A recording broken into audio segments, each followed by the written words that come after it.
Good evening, everyone, and welcome to Film Snobbery Live. I am your host, the Film Snob, Nick Baisley. I am very, very excited for the show we've got going on today. We've got a lot to talk about. We got a lot to cover. We've got some announcements. We actually got a cool guest even coming up next week that we'll announce at the end of the show. We've got contests. We've got a chat room full of people, and we've got me and Jerry Cavallero, my co-host. Say hi to the folks, Jerry. Hi, everyone. Hi, everyone. And so I want to kind of, let's bring it all in because we've got a lot of show to cover and, little time to do it, even though we're on the internet and we're really not constrained by time and or anything else.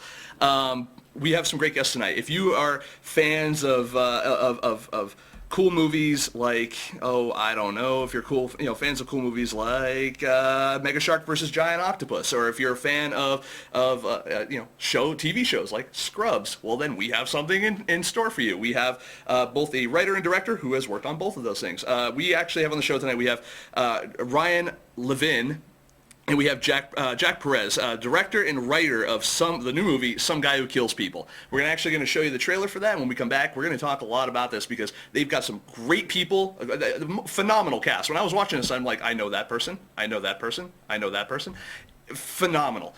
And we're going to talk about that. We're going to talk a little bit about how they got everything together. We're going to, and talk about how this applies to you guys and girls out there as filmmakers. So stay tuned. We'll be right back. Until then, catch the trailer here for Some Guy Who Kills People. Stay tuned. We'll be back at you shortly. You didn't think we'd see this, huh, Boyd? You like to make people laugh, Boyd?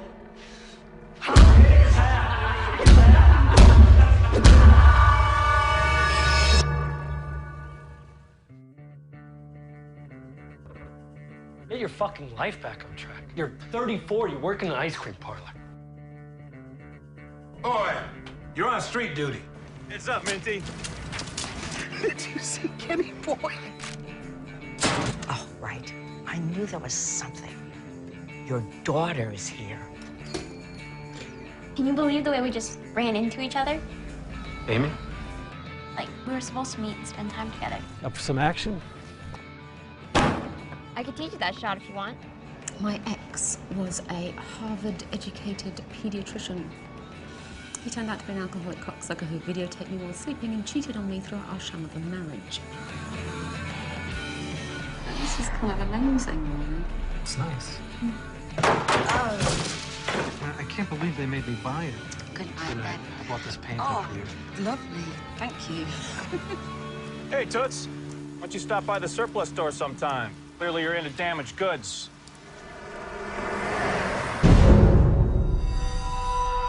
Where'd you go last night? I had things to do. I had to meet a friend.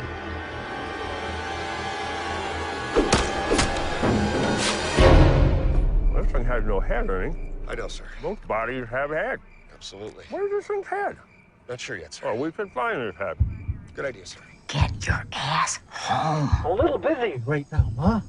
Somebody did old Wade in good. Decapitado. That hospital turned you into a zombie kid, right? You had no business even being there. Our guy knew his victim. Knew him and hated him. It's hard to imagine what those guys did to him. But whatever it was, it stuck.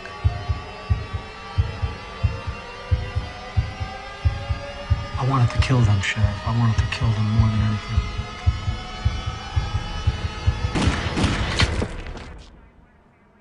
Found the head, sir. Bring it on over. It's like his eyes follow you.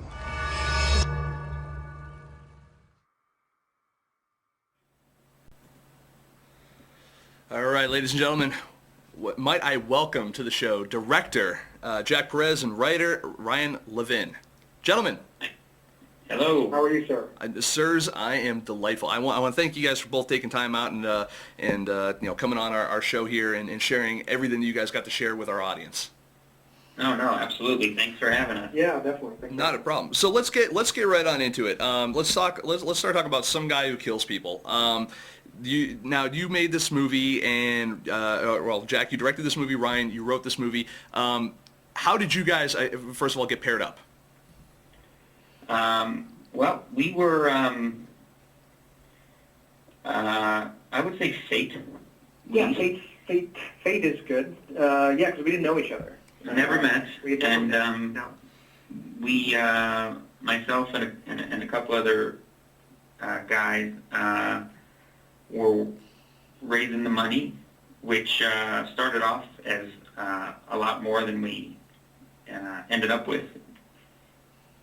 We initially had John Landis was attached to direct the film. And we wanted to talk about that too. We'll get to that in a second, Yeah. but go ahead and continue. That's phenomenal. Yeah, so he was attached, and as far as money goes, what that means is when he left to go do his move, a bigger movie, we lost our money and ended up with nothing, and ended up going out. I ended up going out to friends and family and scrounging up the money necessary to make this on about as small of a budget as we could make it. And at that point, we needed a director, and we met with a bunch of people, and myself and these other gentlemen sat down with Jack, who none of us knew, and from moment one, it was I was sold, and it was just his. He'd been given the script a couple days prior to the meeting, if that, and had already read it several times, had already storyboarded certain sections of it, and was just so eager to talk about it. And then on top of that, was so in line with what my vision for it was, having worked on this script on and off for a few years. Mm-hmm. I never thought anybody could sort of take what was in my head and put it on the screen unless I was directing it, and I certainly wasn't going to direct it because I don't know the first thing about directing. It was.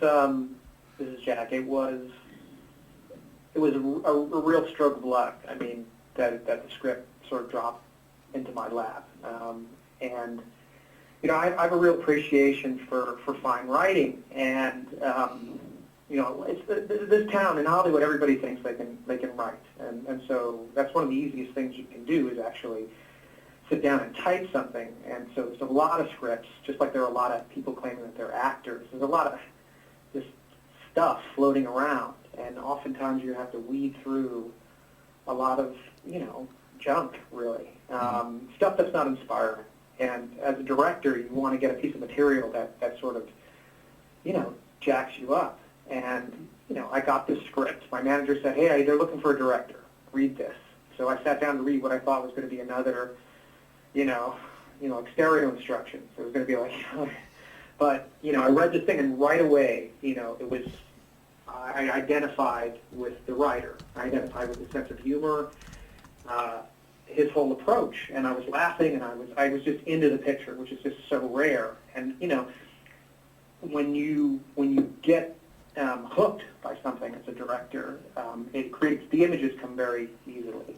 I've had more trouble designing sequences on films where I had little connection to the material, where it just becomes a job of directing. It's a harder row to hoe, but when you're connected immediately, it's like the images come right away. So that's why I started scribbling these storyboards. So just as I was reading it, the images started coming, and that's what I brought into the initial meetings, with Ryan. Although, so it was really, it's like the first script in years where I was like, Jesus, I got to do this. Please let me do this. And what now? Did either of you two? I'm going to go back even further here. Did either two of you guys go to film school? Jack? Yeah, I did. I went to NYU. And I had graduated way back in '89. So I've been out here, out in California. Then I moved to LA like everybody else. So I've been out here directing for about 18 years, doing various things. Now, and as much as going to film school and stuff, we actually even do another show here that another friend of ours, a director friend of ours, hosts called "Things I Didn't Learn in Film School." Right. having been to film school and now are having, since you're working successfully out in Hollywood, would you say that there were a bevy of things that you didn't learn in film school, and what would you say is that most important thing that once you got into it and you were like, wow? No, it's a really good question. I think that it depends on the film school. It's funny you mentioned that because I actually teach directing when I have the opportunity. When I'm between projects, I teach at different universities, and that's one of the things that I try to teach is the thing that they didn't. One of the things they didn't teach me in film school. I think, film school in general is a place to begin to find your way around the medium. I think everybody who goes to film school has a sense of how to articulate themselves through film. But, because we all grow up watching a ton of stuff. So we think in pictures, and it's, we've seen so much, you start by emulating the things that you like, and everybody makes their own Raiders of the Lost Ark movie or whatever, their own Halloween movie, whatever they do. And then film school sort of gives you this sort of foundation and so hopefully some sort of historical basis for understanding why things are done. There's a whole lot of technical things that they'll teach you, like, the principles of coverage and how to perform a match cut, and things like that. But essentially, once that's done, it's about finding your own voice in the medium and just becoming a better expresser through film. But they don't teach you things like, and this is what I was getting to, they don't teach you things like, this is a thing, making your day. Making your day is like I didn't know about making my day until I was directing professionally. You have 15 shots to get through, for the audience who doesn't know, you have 15 shots to get through today. Every film has a schedule, and on that day is scheduled a certain number of scenes to be shot. And, because every script has, basically I wasn't told in film school that every day has a dollar assignation and that you're supposed to, as the director, get everything in that day. And when I first, came to bat, working on the old Xena Warrior Princess show, I directed the pilot for that. I was the first time I was ever backed by studio money. And I just assumed, it was about getting it right.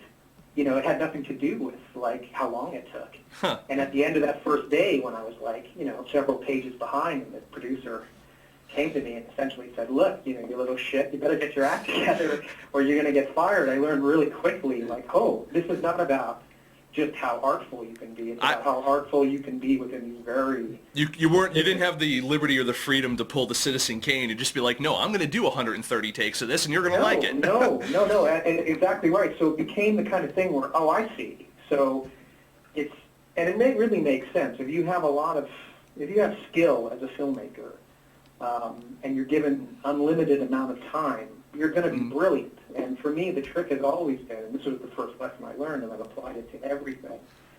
The trick is how do you make the best possible movie? How do you make the best possible choices within the very limited time that you're given? And for the most part, I've always been given schedules that are not very long. In the case of some guy who kills people, Ryan, what was it, 18 days? I think it was 18 days we ended up shooting for.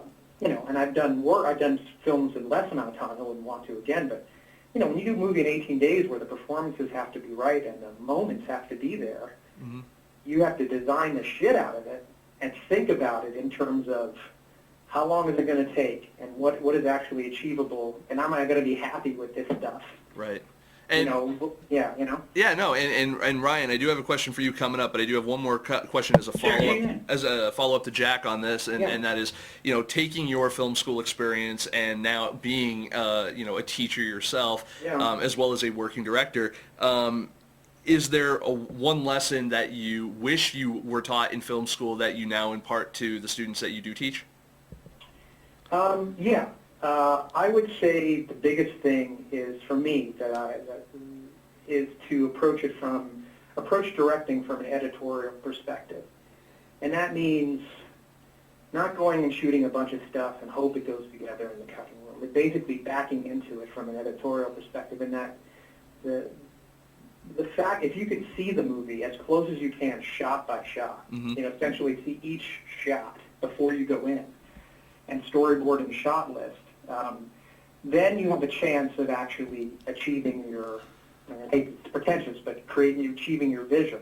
Right. Whereas, and editorial is the last real directing stroke there is. And a lot of directors I see don't even think about editing. They just shoot a bunch of stuff and they turn it over to this guy in a room and they hope that this magical person turns it into a movie. But really, the way to get your vision on the screen is to think about it in a shot-by-shot, cut-by-cut kind of manner. In fact, I read something recently that Eli Kazan said, at the end of his life, they asked him, what would you do differently? And of course, probably the biggest thing he probably should have done differently is not rat on his friends. But beyond that, he said, I would start in editing. And I thought that was a really good observation from one of the great directors. That that's editing plays a huge role. So think as an editor really is one of the things I would say. Excellent. Now, and Ryan, I do have a question as you as a writer. There are hundreds of books on screenwriting and writing in general out there. There's there's a million people in Hollywood, sitting at a Starbucks or something like that, writing, typing away on a MacBook, trying to come up with a great American screenplay. How did you get started in screenwriting and writing in general? Did you go to any? Did you go to school for journalism or for creative writing or something like that, or did you do any? What got you into this career? I had a MacBook at Starbucks. Nice. Literally. No, and you know what? Even an answer like that is really inspiring, though, because even as flip as that can be, because there are a lot of It's the absolute truth. Yeah, it totally is. So, how did you? How were you approached by something you turned in, or did you have to approach a lot of people, or how did it work? Well, the brief background is basically I was living in New York and was in between jobs, not knowing what the hell I wanted to do, having never written anything, and on a whim just decided to take my MacBook to the Starbucks and write a Simpsons script just for fun, just to see if I could. And I did, and I wrote 130-page Simpsons script, which did not become the movie, unfortunately. And quickly found out that was about 3 times as long as it should be. Yeah. And that nobody, I really couldn't do anything with it anyway. And then 10 years later, they turned it into the Simpsons movie. No. I wish. Oh, man. I absolutely wish. So, anyway, that was the impetus for sort of writing more and more, finding something that I love doing, and I couldn't wait to get to Starbucks and write. Fortunately, there are fewer people in New York doing that, because I find it intimidating, even though I'm one of them. I'm one of those people that think, look at all these people at Starbucks writing their screenplay. Oh, wait a second. Hey, you know what? I do it too. I have a 24-hour coffee shop down near the house here where we shoot, and I go down there and I start. That's where I do my best writing, and I'm not a screenwriter or anything like that myself. It's more creative writing stuff. But I think it's an environment that is free of distraction from the stuff around you, like video games or movies and stuff like that. And also it's great to watch human interaction, and because that becomes you can find your character's voice that way. Yeah, absolutely. It actually is. It's paradoxical in that sense that you're actually able to focus more in a crowded environment. Of course, not to make myself sound like I'm 50 years old. But when I was doing this, there was no Wi-Fi or anything, so I wasn't able to access the internet when I was there. So I was basically cut off. There were no distractions, computer-wise. The only distractions were the people, and that's great for writing. But anyway, I wrote a bunch of these horrible TV specs, and then moved I'm from LA. I moved back to LA with the intention of working in television, and then got a PA job on Scrubs and worked my way up at Scrubs. And just as I was leaving Scrubs, I made a short film, again, with no sort of goals or even idea of what one does with a short film. But I had just written like a 12-page script that I thought was fun and funny and would be fun to shoot, and it was in one location. I figured it's easy enough to shoot,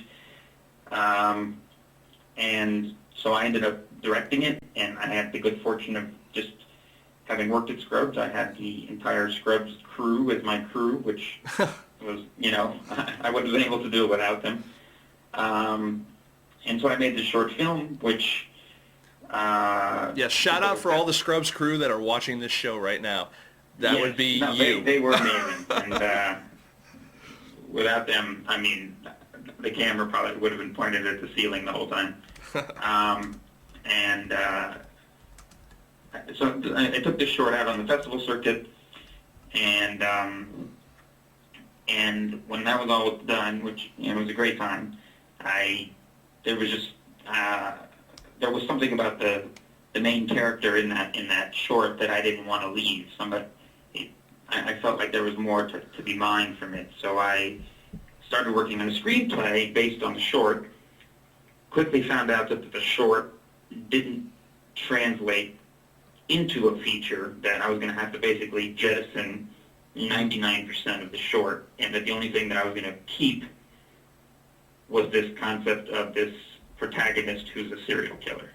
And is that leading up to where we are now? Or is that leading up to Dexter? No, kidding. Well, it's funny, because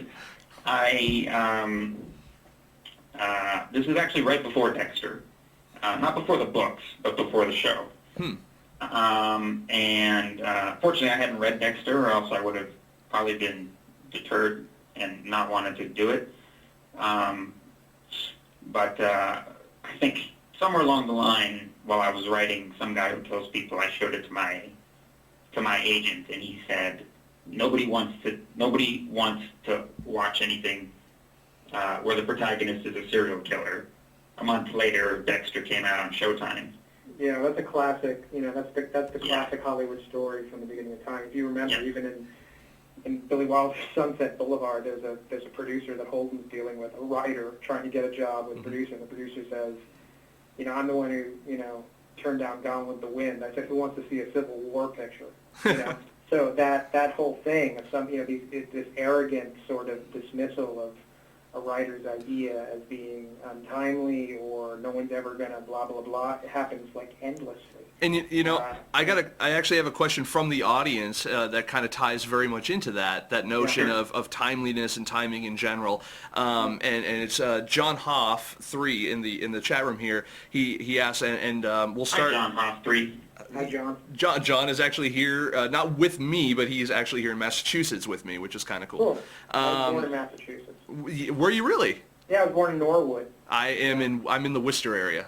Oh, right on. Cool. Yes. Very, very familiar.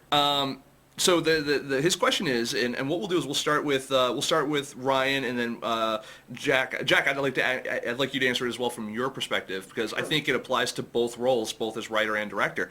And that is, how often does timing affect artistic vision? And so we'll start with you, Ryan. How often does timing affect artistic vision? Right, kind of like how you were just talking about how, so like say, had you read the Dexter books, that would have deterred you from making, or for writing this, but the timing was as such that because you didn't, you made this, you created this and it got made and all that. How often have you found that timing in your career has been everything? It's extremely important in terms of opportunities. In terms of artistic vision, obviously on a day-to-day basis, ideas kind of come and go, or if you, for example, if we were talking about Starbucks, if somebody at Starbucks didn't walk in and inspire me to create some character, then that character may never have been created. I guess one example of this, the first concrete example I can give is that my agent at the time sent me, this is a couple of years ago, sent me a contest from Boost Mobile. Do you know what Boost Mobile is? Oh, yeah, it's the cell phone company. Yeah. Yep. So they were doing a contest that basically said create the next horror movie villain. This is after I was actually in the middle of, I think, trying to finance some guy who kills people. So that script was done.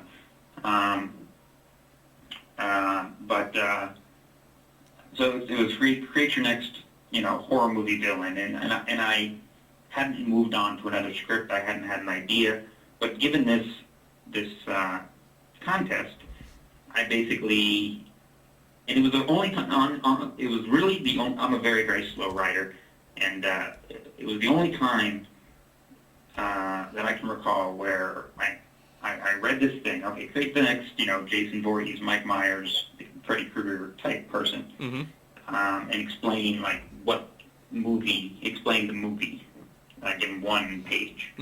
Explain the villain in the movie in one page, and it was just like it all came to me at once.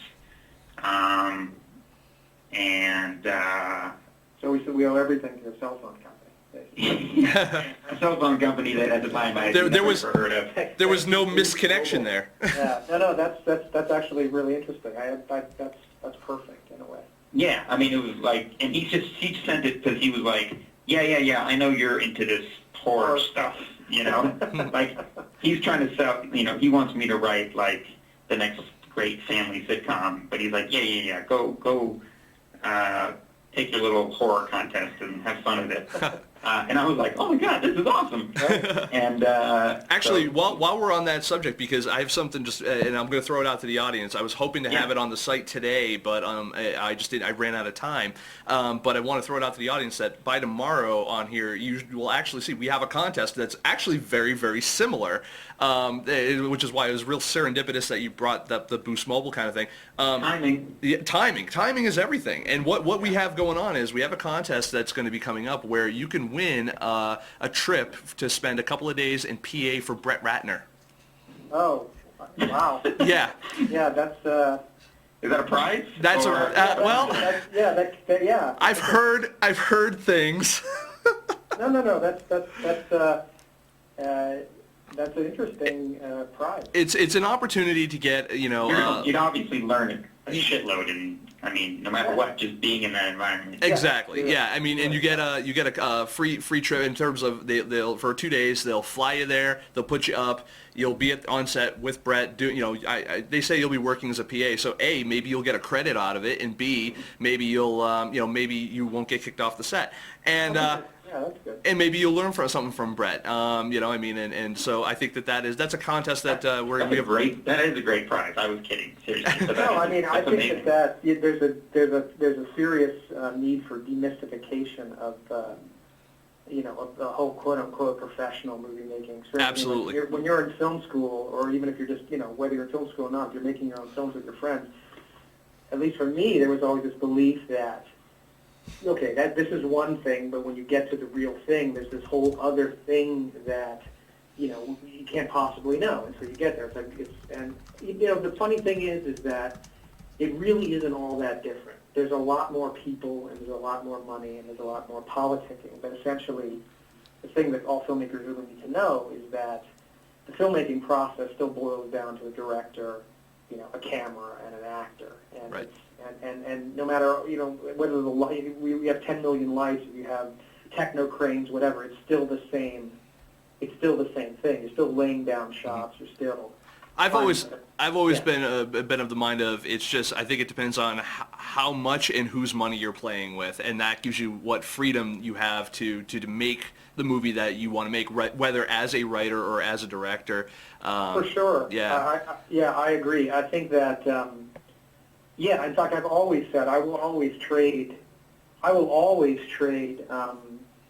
creative latitude. I wouldn't say autonomy, because obviously, but some guy who kills people, was Ryan's child. It was his script, and it was my job to actualize this, take it from page to image, and that's a great responsibility. Fortunately, as Ryan said, we were of the same mind, so there were, it wasn't this kind of thing where I was the classic situation where you hear from so many writers where hopefully, where the director's just ruined my script because his interpretation of the material was not what I had in my head. But what I was saying is I would always trade more creative freedom for money. I take creative freedom over money. In other words, I would much rather have the experience I had on Some Guy Who Kills People, which was an 18-day movie where, I felt like Ryan supported what I was doing and that I could just be free than be on some, 100-day studio picture with 8 million executives breathing down my neck on every single choice to seem like a misery.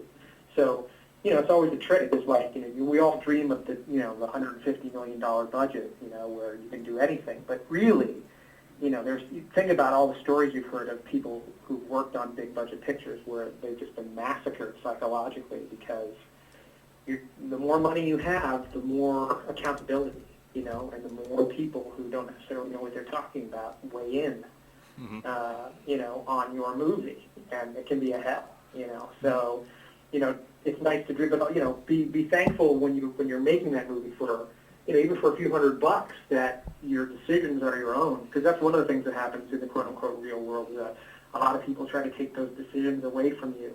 And when an artist has that taken away from him, what is he? He's just a traffic cop. He's just a hack. And I know that some of the people here want us to talk about, definitely want us to talk about how you got your cast together, because the cast is, for an independent film, is unbelievable. It's I mean, you have just so many. You have so many just classic, and Barry Bostwick, come on. And honestly, he's a revelation, isn't he? I got to tell you, the older he gets, the funnier he gets. That's exactly what I said. Because I remember going to see Megaforce. I don't know if any of your people, if you don't know what Megaforce is, I actually asked Barry about that. I actually worked up the nerve to ask him because I didn't know if he was sensitive about some movies over. But Megaforce is this Hal Needham directed opus from the 80s where Barry Bostwick is the leader of this kind of super squad of, basically like a go-to special forces team that are out. They basically have dune buggies and motorcycles outfitted with rockets and jetpacks and stuff.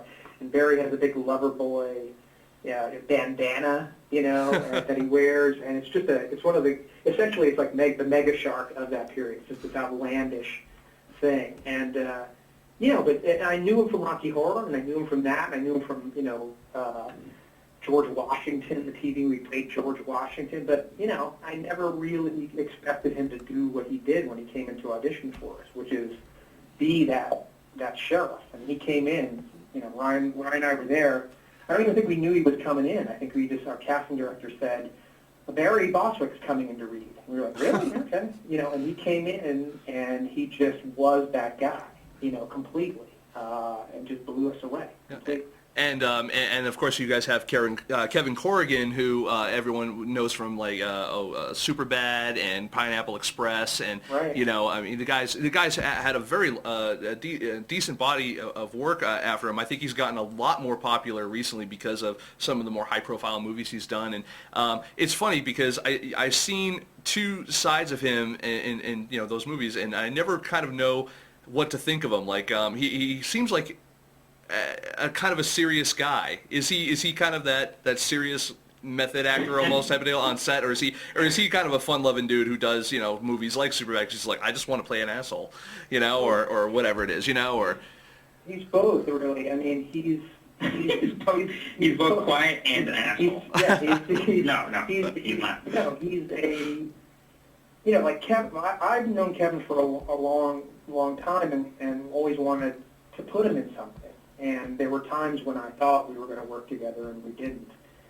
And it's not like I was looking for something to plug him into, but when I read the script, it's something just I don't know, I just saw him in the movie. And that rarely happens because I don't like to say, oh, I envision X in my movie, because 9 times out of 10 or 10 out of 10, you're not going to get that person. So I usually try to save myself the grief of envisioning somebody and just try to find the best actor. But in the case of Kevin, I said, you know, he is this guy. He's going to get this guy. Also, Kevin was a new father, you know, a recent father who had a daughter. And there's a father-daughter. There's a relationship in the movie, that I thought he would react to, relate to.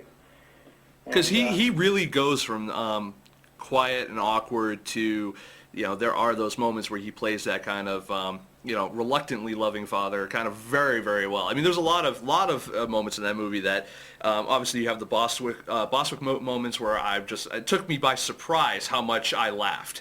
And we have a comment in the chat room, Ron Purdy here says, when I saw Bostwick in the trailer, I was sold. So there you go. You guys have sold at least one DVD possibly. And then Bostwick does not disappoint. You know, in fact, I mean, Barrett is just all over the picture. It really is the funny thing is that the movie has lots of different sort of threads tonally through the whole thing. And like Bostwick's, Barry's sort of, the way he realizes that character is one type of comedy, and Kevin's playing another type of comedy. Yep. Karen and Lucy Davis is another thing. Lucy Davis, I saw her, I was like, oh my God, it's the Shaun of the Dead girl. And she's I think that she's hilarious. And you had Karen Black. Yeah, Karen Black, for those of you who don't know who she is, I mean, she has a list of credits going back to Easy Rider and even before that. Karen was like, you know, when Karen came in, I think, didn't Karen come in the same day Barry came in? I think they came in the same day. I remember looking at the sheet that our casting director gave us about who was coming in, and when Jack saw that Karen Black was coming in, he was like, and I don't mean to demean you at all. No, I don't demean you. But he was kind of like a 4-year-old girl who just got a pony. And then you guys immediately said to your assistants, I need you guys to go out and go and play the lottery for us right now, because we have Bostwick and Karen Black coming in. We must be lucky today. Yeah. Well, to be honest, Karen Black, you know, it got his panties in a bunch. I couldn't have cared less.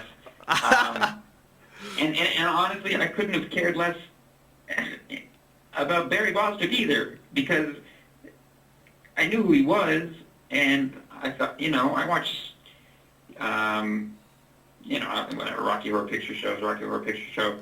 I'd seen Spin City. I knew he was funny, but, like, I was kind of flattered that he was coming into audition as opposed to just saying, offer me the role or not. Right. But, like, I wasn't, like, super excited about it. It just sounds like you kept your expectations in check so you wouldn't be let down. Yes, that's what it was. I gotcha. Now, but those two people came in, and they did. They each gave auditions that took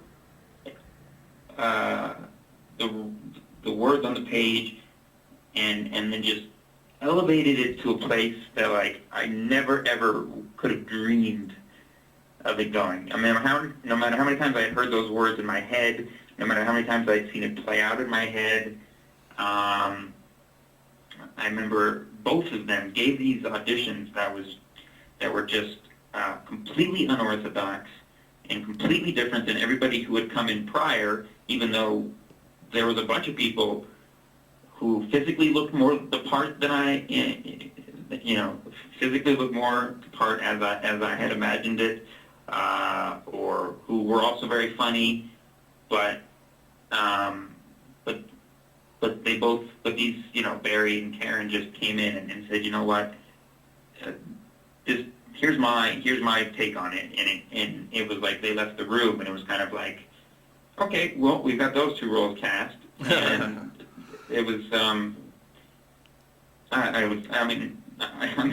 I still remember Barry, like, crawling around on the ground. He crawled on the floor. He crawled around. This is the guy who came in. In the movie, he doesn't. In that scene, he doesn't crawl around on the floor. But He was willing to crawl along. But he was willing to crawl around on the floor. Yeah, he was committed.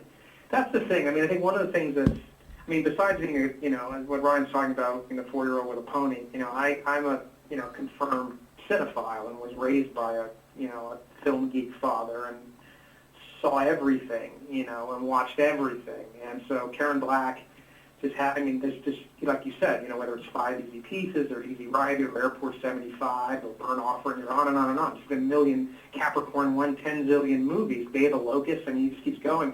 I grew up watching her amongst a million other actors, and they were just, they were people that I knew from the movie. So it's interesting when all of a sudden somebody who you know from all of these movies and you feel like you know them as these characters suddenly becomes a real person that you're directing.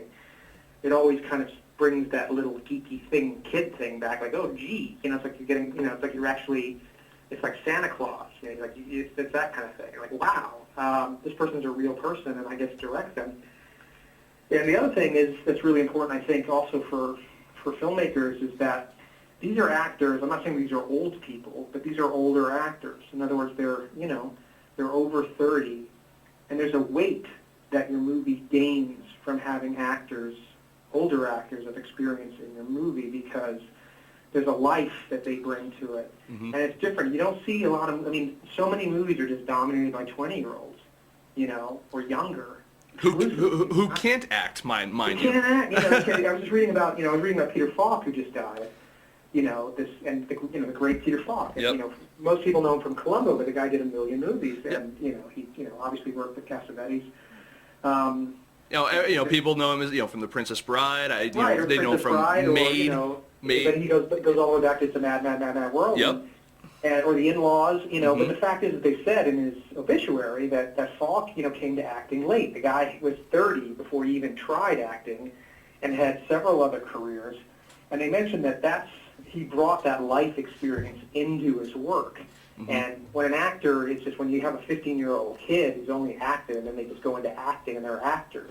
Yep. That's all they know of life. It's a very thin, it's very, you can detect the thinness, Yep.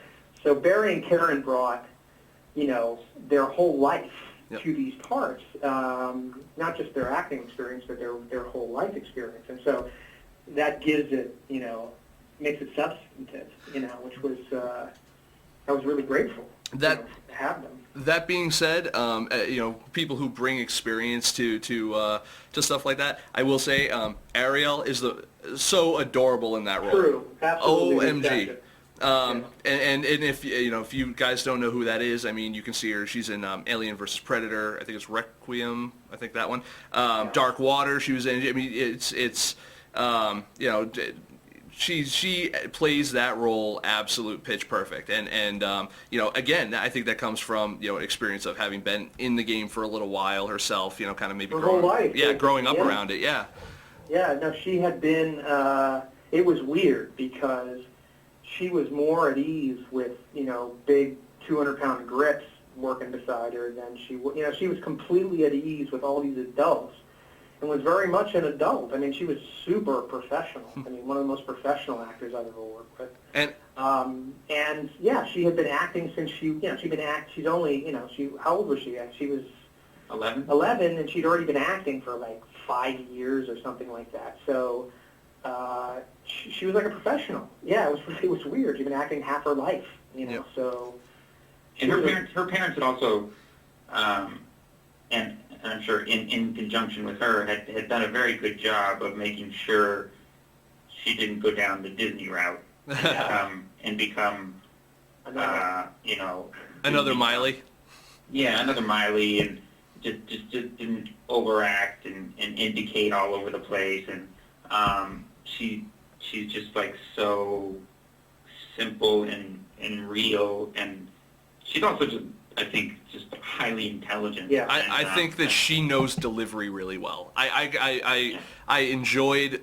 I think that some people tolerate kids on set, or they also tolerate kids in the movie because they kind of will add that an emotional depth for the main characters. But I enjoyed her scenes. Like there was a there was a connection. I like that. I thought that was really well done. So I say kudos to her, and kudos to you guys. Everyone, I'm literally getting yelled at in the chat room here. Talk about Landis.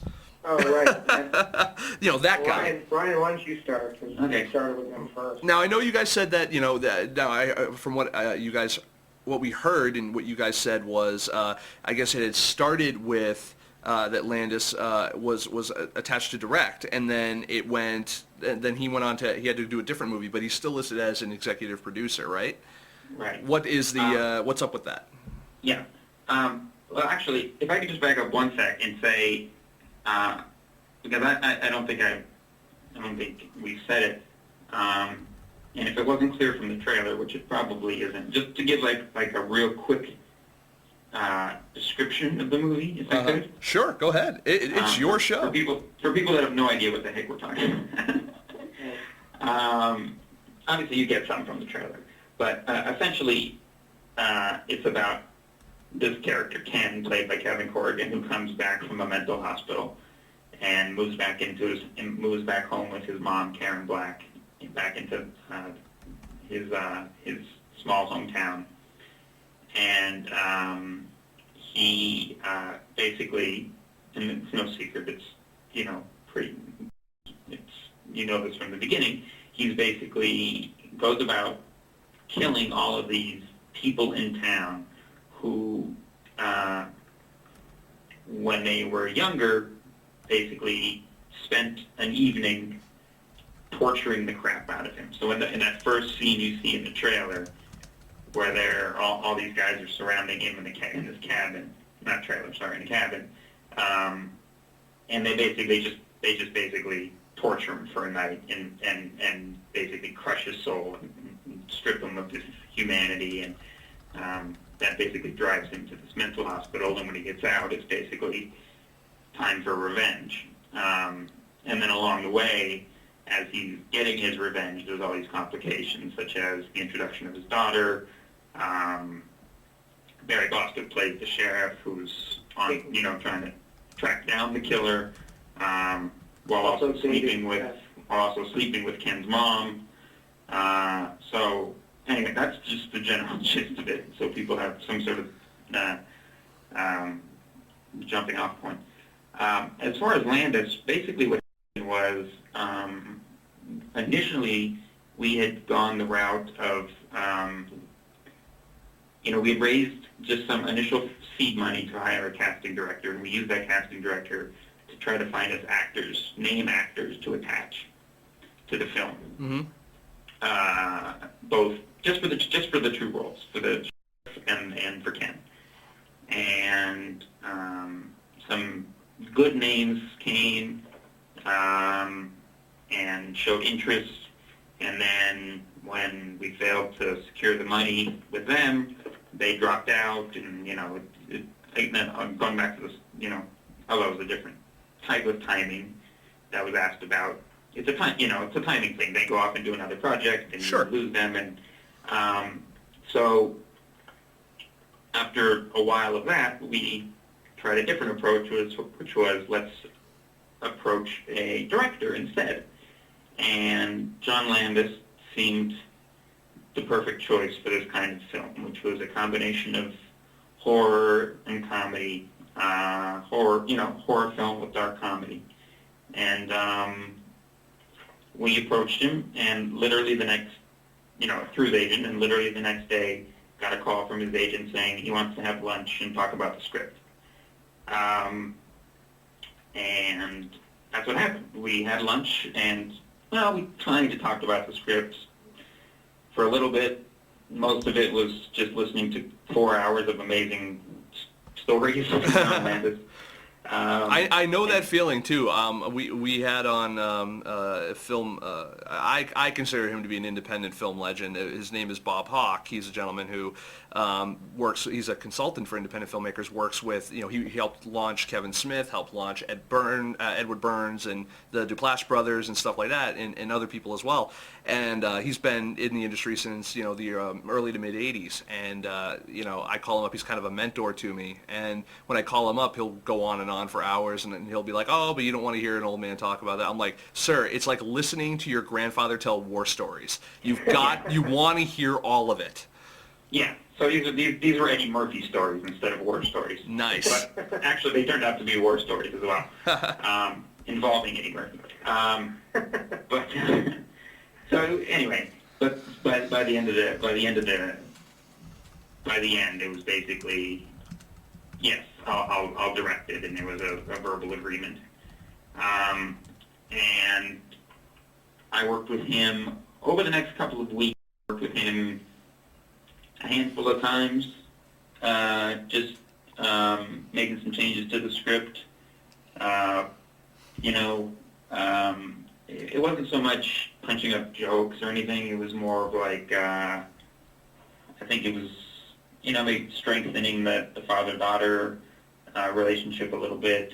I don't remember exactly, but he was very, very helpful.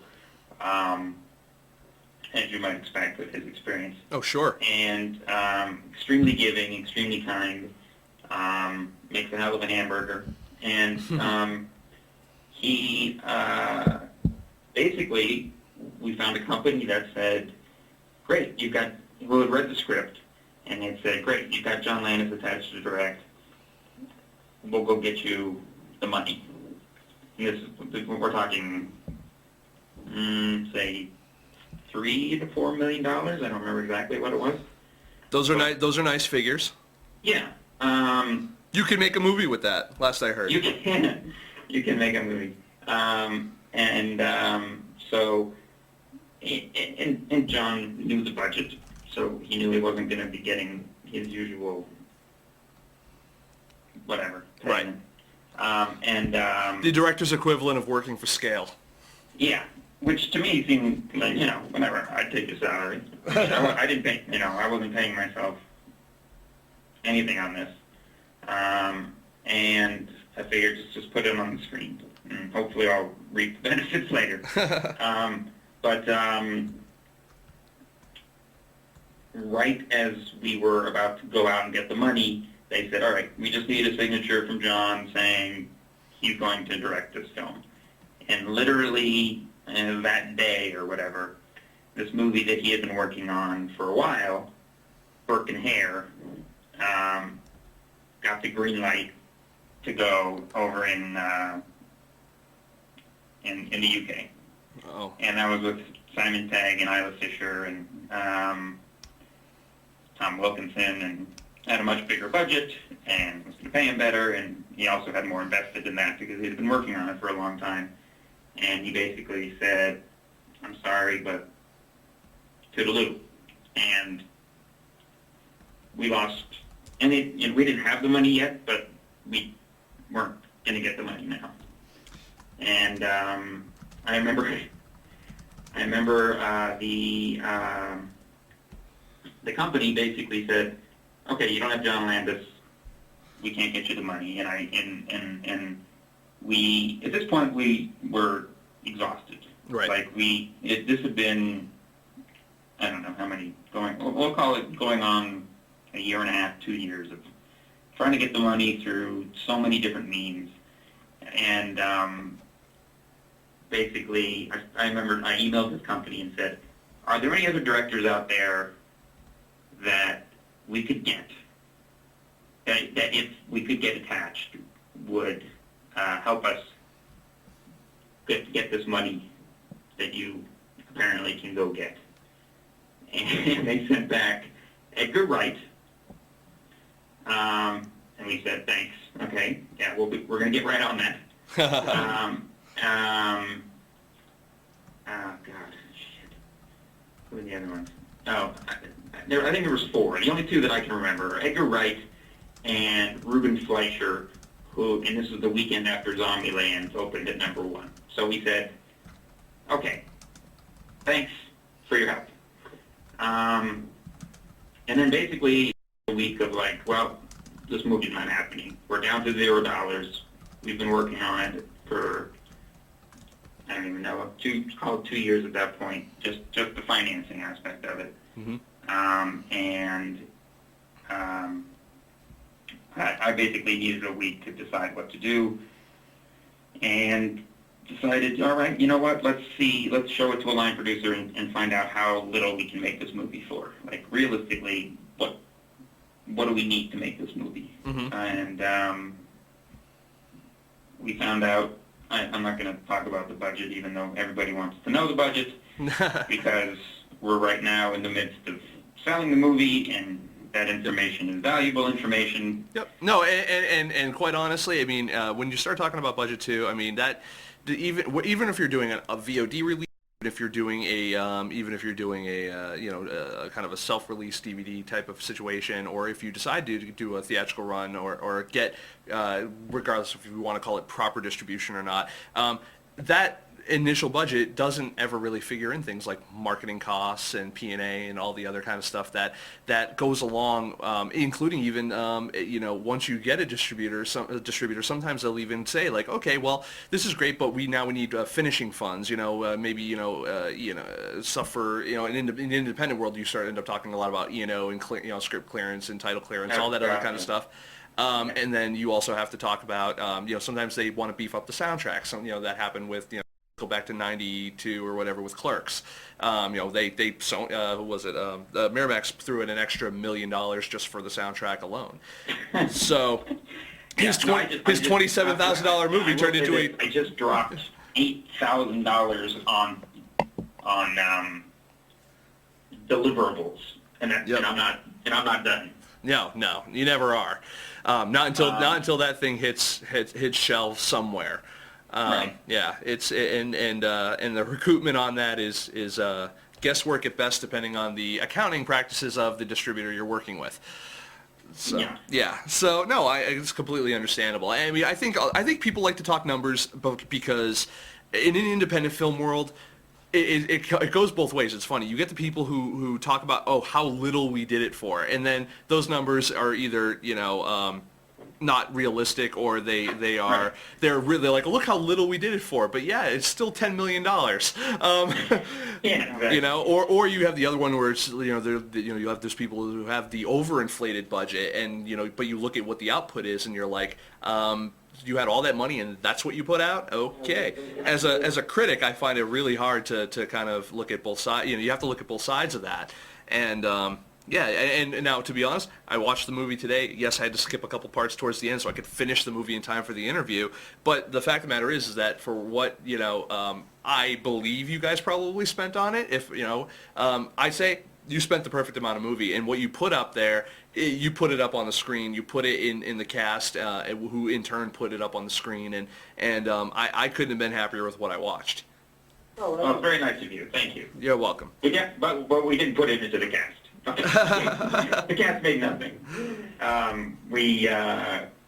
That's the other thing is, some people will take an independent film, and they think, oh, I'm going to get a name, not necessarily a name that's going to even help them sell it domestically or internationally, but a name that they can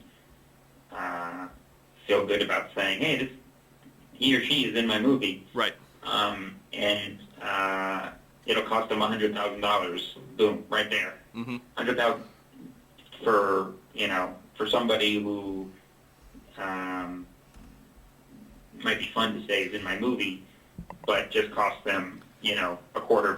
And then you have the people who have a pretty cool name that, while they might not be the most popular person in the world or the biggest draw at the moment, they'll work for nothing, and it still won't, unfortunately, mean anything to anyone who is looking to get that film out there. And I only say that because I know Jerry's listening. And Jerry he's a director as well. He directed a movie called Stuck Like Chuck, very good movie. And it's really very well written. He made it for $2,500. Feature length, 86 minutes, and that's my quote for him. People ask me, "Hey, what'd you think of his movie?" I said, "It's 86 minutes." Or it's a movie. It's a movie. But he has Chris Elliott in his movie, and he has indie film legend, I guess we'll call him legend, Lloyd Kaufman, in the movie as well. And still, he finds something like that a tough sell to even a smaller distributor. And the funny part is that sometimes it does come down to the budget, which or it comes down to it's funny because you can sit there and like, look what I did with this budget, and they're like, great, call us when you make a real movie. And it's like, really? I thought I made one. Yeah. Well, what did you just watch? Yeah. Exactly.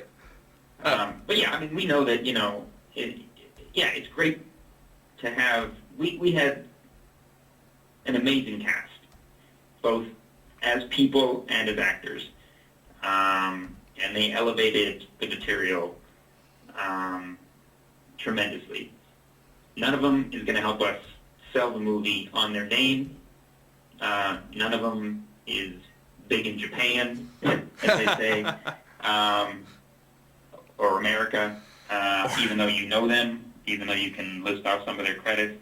That's just the fact of distribution, is that it doesn't matter. They're not Brad Pitt, and they're not going to they're not going to sell your movie for you. Fortunately, they also happen to just be amazing actors, and that gave us that we're willing to work for pennies so that we can make the film and have a cast. So in that sense, it worked out because it kept our budget low, and we ended up with phenomenal acting. I'm a little biased, of course, but phenomenal acting across the board versus spending 25% of our budget to get, Michael Madsen or something like that, who's not going to do anything for you, but you get to say Michael Madsen's in my movie, and I know Michael Madsen would demand $100,000 or something. The funny part is you say that as a specific example, and I know someone who literally just shelled out for have Michael Madsen in his movie. Well, that's. Well, yeah, I know. I said that name because that came up. Yeah. There's a whole laundry list of those acts, like that trigger sales. It's just like it's like a pre-established pipeline. It's like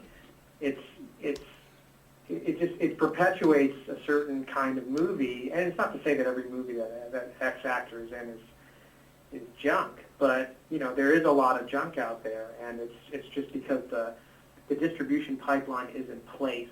And I think what we have with Some Guy Who Kills People is what we have is a rare thing, is the best actor for each part. And what happened, regardless of their international stock value or whatever, they're the best actor for each part. And what you end up getting from that is just a sense of value, I guess. I mean, it's not value in the sense that it's not in that column that says Michael Madsen equals this many sales in Greece or whatever. But you get value from the value of the quality of the movie. I think that's what I'm saying. And you know that the people you put in those positions are going to enhance the audience's experience of watching that movie because it's exactly right. I think that one of the things that I think people just forget this. It doesn't matter whether you're making a movie for a couple $1,000s or you're making a movie for millions and millions of dollars. I think the thing that people forget is filmmakers forget, and certainly studios and distributors forget, is that a movie's success. And this is beyond, I'm talking about lasting success, not just what it does in the opening weekend. But a film's resonance, if you want to call it that, has a lot to do with how invested an audience gets in the movie, and that means how much they care, really, about what's going on to the people in the movie. And I think that is what you get when you cast the right person in the right part, is that suddenly these people become flesh and blood, and you can put them in any situation, and you're willing to go with it because you buy in. And there's so many poor actors, just untrained actors out there carrying movies, and you can feel it when you watch it. Your level of interest, and it doesn't matter how many CGI set pieces there are.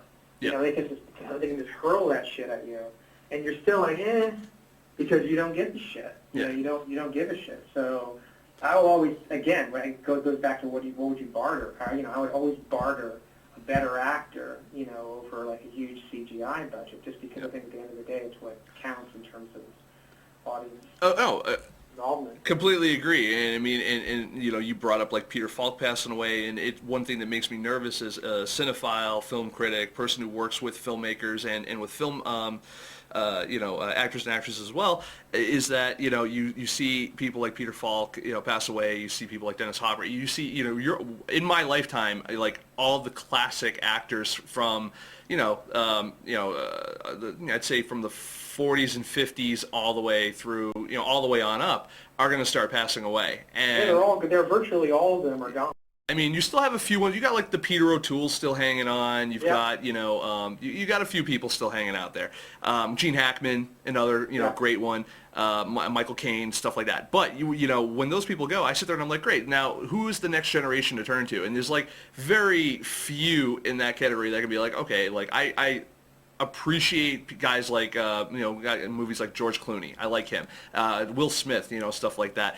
On a level of how they carry different parts and stuff. But I can't sit there and say like, okay, I can spot this guy is going to be the next Gene Hackman. This guy's going to be the next Michael Caine. That stuff just doesn't exist anymore. And Hollywood is kind of said before, the people in Hollywood said before, like there are no more like real manly men. Like you don't see the guys riding horses anymore, and the Western type of guys, Clint Eastwood and whatnot. Right. Those kind of tough as nails, kind of like that can do everything type of people are just not around. It is kind of it's an interesting kind of future we face when the technology is caught up, but the ability hasn't. Yeah, no, it's like it's like I'm sure there are different theories on this, but as comfort has increased, edge has softened, and I think what you see is, with the older generation of actors, you can just name them all. You start even if you go, you're talking about someone like Gene Hackman, and you just start rattling them off, whether it's Lee Marvin going all the way back to Bogart and Cagney. There are these things about these guys that. And actresses too that that had lived. Again, it goes back to these are people that didn't just roll out of bed and go on Glee and then become actors. You know what I mean? It's like these are people that had like lives, and so they knew something about life when they went in to play these parts. So then they instantly communicated a reality that isn't there if you're just some upper middle class kid who decides I'm going to be an actor and that's all you know of the world. And I don't care how good an actor you are, you can't make up everything. You got to bring something to it, and so that's you're right. And it shows in the kind of movies that get made. And I think the reason why someone like Clooney is popular is because he's probably the only one who reminds people of that type of they call old Hollywood masculine anchor. Sort of he's the one guy that seems like a guy. You know what I mean? And so, but that's it. That's pretty much it. And so, it's a tragedy in a way. And I gotta tell you guys, I could chat with you guys all night, and I'm sure you'd let me at this point. But no, but there are a couple more questions we got to hit because people are gonna ask. We talked a little bit before the show. Jack, Mega Shark versus Giant Octopus. Yes. That movie is become this. It's like the thing to knock off, and like it is the Prada or Coach bag to the New York City street corner Koch bag. Yeah, it's the gold, it's the plastic Rolex watch. Gold, exactly. Yeah, so how I mean, you made a movie and obviously it had a modicum of success to it, enough that people want to, they say, what did it say, flattery, or no, it's, what's the great, imitation is the greatest form of flattery, thank you. How does that make you feel? I mean, or do you wish that even like, hey, I made this thing, just come to me, I'll freaking direct it. No, it's weird. It's really weird. I mean, I don't want to talk, Mega Shark was really like, like it was almost like an in-joke for me. I mean, it was the last thing I ever expected to receive any kind of attention. The producers of the film, The Asylum, if anybody knows about them, they're known mostly for their quote-unquote mockbusters where they knock off movies. Yeah, like Transmorphers and stuff, like that kind of stuff? Yeah. This is one of the only movies that wasn't a knockoff of something, even though obviously it's inspired by a number of old Transmorphers movies and what have you. But anyway, it was one of these deals where I was going to make a movie, and it was a few years, getting ready to make this movie, and I had been given the green light, and at the last second, the movie was, they pulled the plug. Huh. And I was sort of like, oh my God, and I hadn't been working. I'd been spending all of my time hustling these producers and trying to get this movie made, and then the whole economic thing fell apart. Anyway, long story short, I went to the Asylum, who I had known. I had made one other movie for them, knew I could get a job quick, and they said, we've got this British Shark versus Giant Squid. This is what it was called at the time. Can you write this thing in 2 weeks and direct it in 12 days? And I was like, sure, because I got to pay the rent. Yeah, I was going to say, do you ever say no? Yeah. Yeah. I said, do you ever say no? Like, not you personally. I'm like, and when someone says in Hollywood, I need you to do this and this, and then you get paid, you say yes, correct? You don't say no. You say yes, absolutely. Because even if it turns out shitty, won't they just find someone to make it less shitty? Well, in this case, it was, survival. It was two things. It was survival of my literal survival, like I needed to pay the bills, and two, it was sort of creative survival. Although I didn't really feel, to be completely honest, I didn't really feel like I was back sane again until I made Some Guy Who Kills People, because that movie connected. I connected with that on a much deeper level than Mega Shark. So I just had this, silly monster movie that I needed to make for no money, and so I decided to make it deliberately ridiculous. That was what it was. Can you even say Mega Shark without smirking to yourself? I can't, and it's so funny because that's the one. I feel